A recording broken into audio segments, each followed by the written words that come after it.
Cricket খেলার মাঠে কিভাবে সিক্সার এবং বাউন্ডারি মারতে হয় সেটা ইউসুফ পাঠান ভালোভাবেই জানে এবং পার্লামেন্টে কিভাবে কথা এবং যুক্তির দ্বারা সরকারকে আক্রমণ করা যায় সেটা অধীর রঞ্জন চৌধুরী সাহেব আরও ভালো করেই জানে।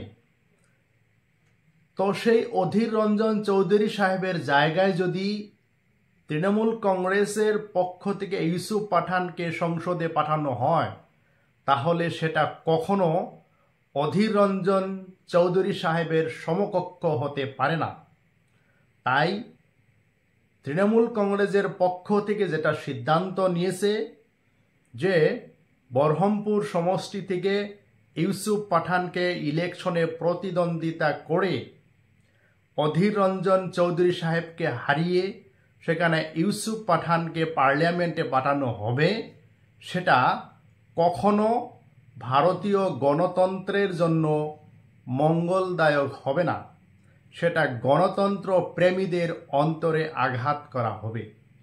তাই আমি তৃণমূল কংগ্রেসের নেতৃবৃন্দকে অনুরোধ করছি, আপনারা যদি ইউসুফ পাঠানকে পার্লামেন্টে পাঠানোর জন্য এতই ইচ্ছা তাহলে বরহমপুর সিট থেকে ইলেকশন না খেলিয়ে অন্য লোকসভার আসন থেকে ইলেকশন খেলিয়ে ইউসুফ পাঠানকে পার্লামেন্টে পাঠান, সেটা ভালো হবে।